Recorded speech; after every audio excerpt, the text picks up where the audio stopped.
இந்த எங்களுடைய தமிழீழ தேசிய விடுதலை போராட்டம் நசுக்கப்பட்ட விதம், அதைத் தொடர்ந்து நடைபெற்ற தமிழின படுகொலைகள், மனித உரிமைகள் போன்றவற்றுக்காக கட்டாயமாக காணாமல் போய் செய்யப்பட்டவர்கள் போன்ற பிரச்சனைகளுக்காக 16 ஆண்டுகளாக நீதிக்காக தமிழகம் தோண்டிக் கொண்டிருக்கக்கூடிய நிலைமையிலே இந்த தமிழர் தரப்புகளிலேயே பலரை ஒரு குழப்ப நிலைக்கு விட்டு செல்வதற்காக ஒரு சிலருடைய நடவடிக்கை அமைந்து கொண்டது. குறிப்பாக சர்வதேச எதையுமே பண்ணாது என்ற ஒரு விசாரத்தனமான பிரச்சாரத்தின் மூலம் அழுத்தங்கள் போதிய பிரச்சனைகள் இல்லாமல் ஒரு சூழ்நிலையை பார்க்க முடியாது.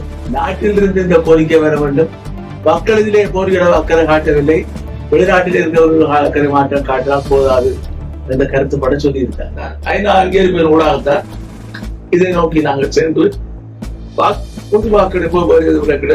அவனுடைய முறைகளுக்கு கீழே எங்களுக்கு ஒரு பரிகார நீதி என்று சொல்வார்கள், ஒரு ரெமிடியல் ஜஸ்டிஸ் என்று விடயத்தை நாங்கள் வலியுறுத்த முடியும்.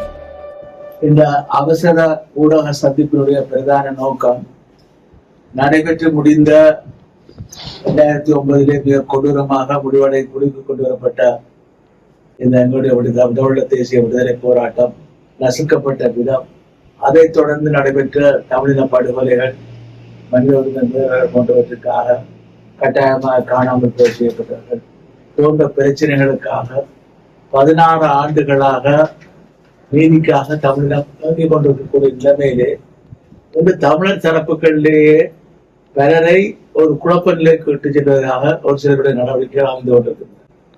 குறிப்பாக சர்வதேச எதையுமே பண்ணாது என்ற ஒரு விசாரத்தனமான பிரச்சாரத்தின் மூலம் அழுத்தங்கள் போதிய பிரச்சனைகள் இல்லாமல் ஒரு சூழ்நிலையை பார்க்கக்கூடிய இருக்கிறது. என்னை பொறுத்தளவிலே நான் 15 தடவைகளுக்கு மேல் கெனிவா கூட்டத்தொடர்களுக்கு சென்று வந்தவர்களே, அங்கு அவர்களுடன் பேசுகின்ற பொழுது நாட்டிலிருந்து இந்த கோரிக்கை வர வேண்டும், மக்களிலே போரிட அக்கறை காட்டவில்லை, வெளிநாட்டில் இருக்கிறவர்கள் அக்கறை மாற்றம் காட்டினால் போதாது என்ற கருத்துப்பட சொல்லியிருந்தார். அதை நாங்கள் விரக்தி அடைந்து சரிவராது என்று சொல்லிக் கொண்டு போகின்றார். அது எதிரிகளுக்கு படைகளுக்கு வாய்ப்பாக அமையும். இப்பொழுது கூட இலங்கையில் இருக்கக்கூடிய பல மனித உரிமை அமைப்புகள் சிங்கள அமைப்புகளாக இருந்து கொண்டு பழைய பிரச்சனைகளை கிளறி கொண்டிருக்கிறார்கள். அவர்கள் வேண்டுமென்றால் ஜேவிபி காலத்திலே நடைபெற்ற இலங்கை அரசாங்கத்தினால் செய்யப்பட்ட படுகொலைகளை கூட இழுத்து வருகிற மாதிரியான கணக்குகள் போய்கொண்டிருக்கிறது. அது இலங்கையினுடைய வெளிவார அமைச்சர் திரு விஜித ஹேரத்தின் மூலம் தெரிய வருகிறது. இந்த பிரச்சனையிலே நாங்கள் எங்களுடைய வீட்டை சுத்தமாக வைத்திருக்க வேண்டும், நாங்கள் தயாராக இருக்க வேண்டும். எதிரி மற்றவன் என்ன செய்யலாம் என்பதற்கு மேலதிகமாக நாங்கள் இதை நோக்கி சரியாக அணிவகுத்தோமா என்றால், நடைபெற்றது இனப்படுகொலை என்று சொல்வதற்கு எங்களுக்கு இந்த போர் முடிவடைந்து ஏறக்குறைய ஒரு 7 ஆண்டுகள் எடுத்த 2008ஆம் ஆண்டிலே போர் முடிவடைந்து 2021 வரை 10-12 வருஷங்கள் கடந்துதான் 3 தமிழ் தரப்புகள் சேர்ந்து இனப்படுகொலை என்பதை கையெழுத்திட்டு அனுப்பி வைத்திருந்தோம். 2021ஆம் ஆண்டு அதே மறைந்த தலைவர் சமந்தரையா அவர்களும் திரு விக்னேஸ்வரையா அவர்களும் திரு கைந்தரமார் பொன்னம்பலம் கையெழுத்திட்டு அனுப்பப்பட்டிருந்தது.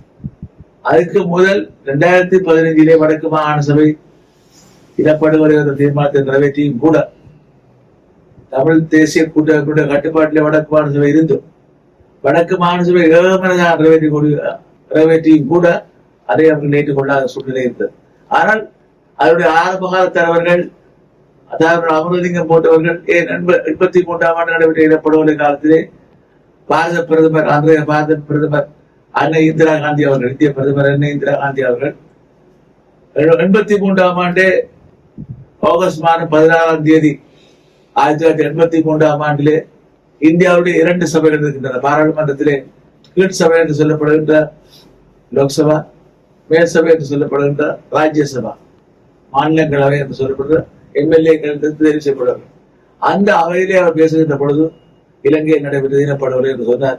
அது மாத்திரமல்ல, 100க்கும் மேற்பட்ட நாடுகளுக்கு இந்தியாவுடைய தூதுக்குழுக்கள் இலங்கையில் நடைபெற்ற இனப்படுகொலை பற்றி விளங்கப்படுத்துவதற்கு அனுப்பப்பட்டது. அவர் நான்கு விடயங்கள் எல்லாம் அதில் மறந்து திருப்பி இனப்படுகொலை நிரூபிக்க முடியாது என்று இப்பொழுதுதான் செம்மணிக்கு பிறகு இணக்கப்படுவதை நிரூபிக்கப்படலாம் என்ற கருத்தை எங்கட தரப்பினர் சொல்லிவிடுகிறார். அவை நாங்கள் போராடுவதால் அழுத்தம் கொடுப்பதால் ஒன்றும் ஆகாதென்றா இல்ல. தமிழின படுகொலை என்ற விஷயத்தை சொல்லி இன்றைக்கு தமிழிலே எங்களுக்கு ஒரு அதிசயம் இருப்பது போல புதகுடி தோண்டப்பட்டுக் கொண்டிருந்த நேரத்திலே வெளிவந்து கொண்டிருக்கக்கூடிய 200க்கும் மேற்பட்ட அந்த மண்டை ஓடுகள், மனித எலும்புக்கூடுகள் இன்றைக்கு உதவியாக இருக்கிறது. குழப்பதற்கு வேறு இடங்களும் ஒன்று செலுத்தப்படுகின்றன. எதிர்பார்ப்பு செலுத்தப்பட்டாலும் நாங்கள் இதை நோக்கி நகர்வதற்கு நாங்கள் தயாராக இருக்கிறோம்.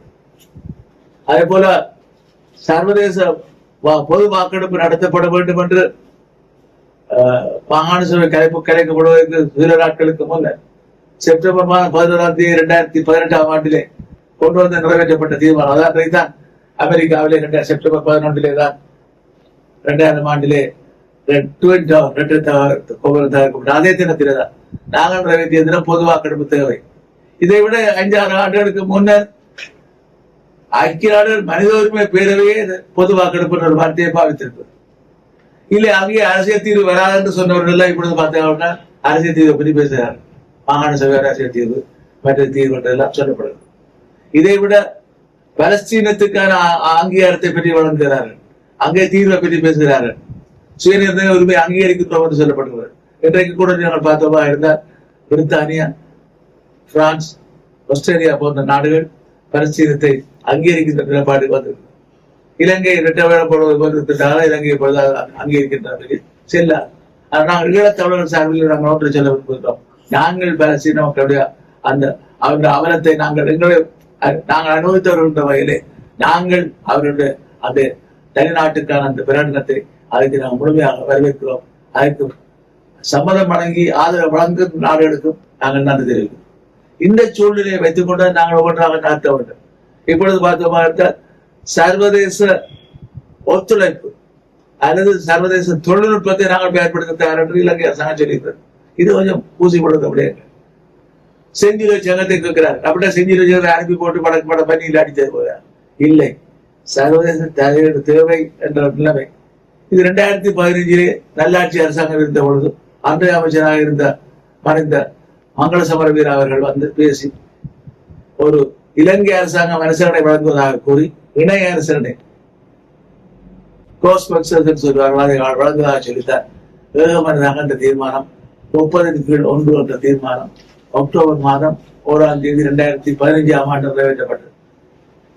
அப்பொழுது அதற்கு செய்துவிட்டு இன்றைக்கு 10 வருஷங்கள் நடந்துவிட்டன. அன்றைக்கே ஐக்கிய நாடுகள் மனித உரிமை பேரவைகளை வைத்து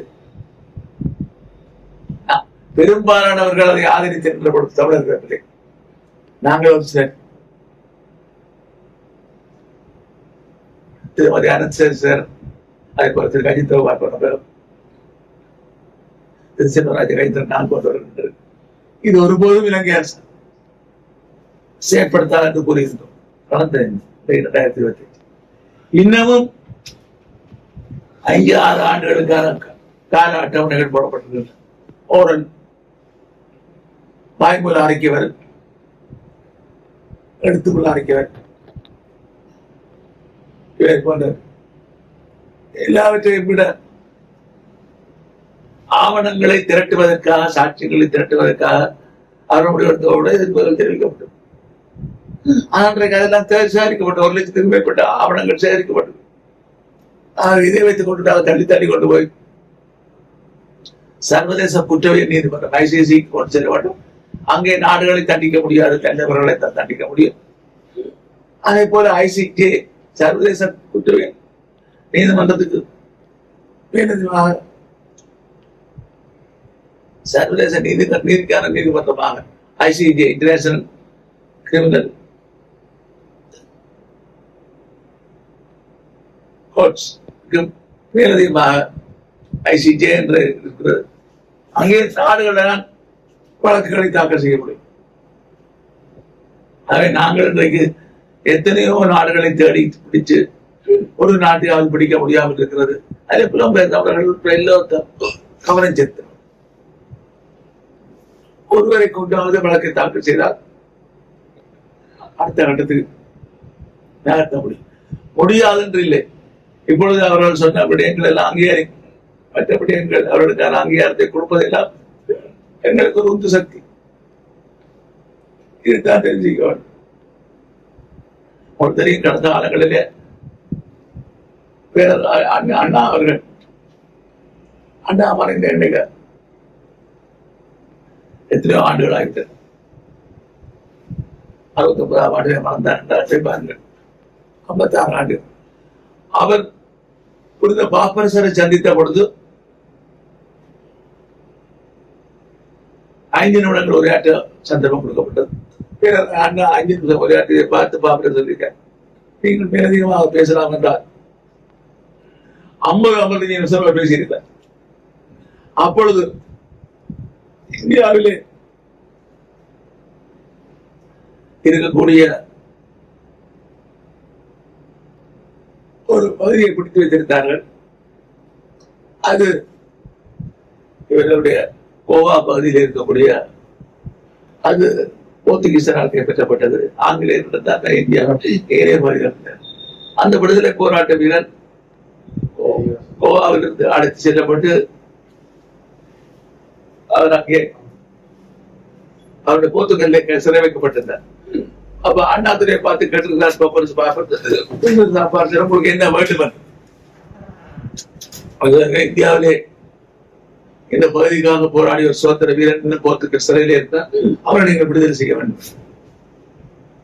உடனடியாக நடவடிக்கை எடுப்பதாக புனித பாப்பரசர் சொல்லிவிட்டு அண்ணாதுரை அவர்கள் திரும்பி வந்துவிட்டார். பின்னர் சில காலத்துக்கு பின்னர் விடுதலை செய்யப்பட்ட வீரர் வந்து இறங்கிய பொழுது அவரை வரவேற்ற அன்னை இந்திரா காந்தி அன்றைய இந்திய பிரதமர் அண்ணா பேரறிஞர் அண்ணாவை தான் சந்திக்க வேண்டும் சொன்னபொழுது அவர் காலமாகிவிட்டார். அவருடைய அமைச்சர் வந்திருக்கிறார் என்று சொன்ன பொழுது நான் கோவாவுக்கு செல்ல மாட்டேன், தமிழ்நாட்டுக்கு செல்ல வேண்டும் என்று தமிழ்நாட்டுக்கு வந்து பேரறிஞர் அண்ணா சமாதியில் ஆளுந்தார். அது எங்களுடைய தலைவர்கள் கோரிக்கைகளை வைக்கலாம். போர்த்துகீசர் எங்களுடைய ஆட்சியை இல்லாமல் செய்தவர்கள். ஆங்கிலேயர் அதுக்கப்புறம் ஒல்லாந்தர், அதுக்கு முந்தைய ஆங்கிலேயர். அவர்களை பார்த்து நாங்கள் இன்றைக்கு குறித்த பாப்பரசர் இதை கேட்டுக்கொண்டிருக்கிறார்கள். பெரிய வள்ளி தாக்குதலில் பாதிக்கப்பட்ட கிறிஸ்தவர்கள் கத்தோலிக்கர் ரோமா அவர்கள் போர்த்துகல் ஒரு வழக்கை ஐசிஜேயிலே தாக்கல் செய்தார். இதை முன்னெடுக்க செய்ய அவை புது புது சிந்தனைகளை உருவாக்கி அழுத்தங்களை கொடுக்க வேண்டும். அழுத்தங்களை கொடுக்க போராடாம நாங்கள் உலகம் கொண்டு தங்க தாமல் வச்சு படியில ஒன்று விளக்க வேண்டியது நகர்த்த வேண்டும். இதைத்தான் இப்பொழுது இலங்கை ஜனாதிபதி ஐநாவிலே நியூயார்க்கிலே புது போற அது இப்பொழுது வெளிவார அமைச்சருடைய போட்டிகளை பார்த்து நாங்கள் ஏதாவது ஒன்றை கொடுத்தால் அது பிளவு ஏற்படும் என்றால் எதை நீங்க தரமாட்டீர்கள். நீங்க கொடுக்காவிட்டா பிளவராக கேட்க விரும்புகிறோம். ஆகவே எங்களை பொறுத்தளவிலே நாங்கள் ஒன்றிலே உறுதியாக இருக்க வேண்டும். இனிமேல் இனப்படுகொலை நடைபெறாது என்பதை உறுதிப்படுத்தக்கூடிய இடத்திலே அந்த ரோம் உடன்படிக்கையிலே இலங்கைக்கு எடுத்துட வேண்டும் என்ற கோரிக்கையை ஏற்பட வேண்டும்.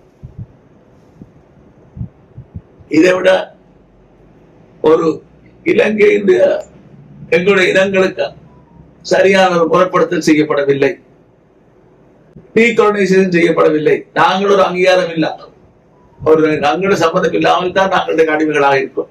நாங்கள் யாருக்கும் கொடுக்கவில்லை எங்களுடைய சமூகத்தை. இந்த சூழ் எங்களுடைய வடக்கு கிழக்கு பிராந்தியங்களை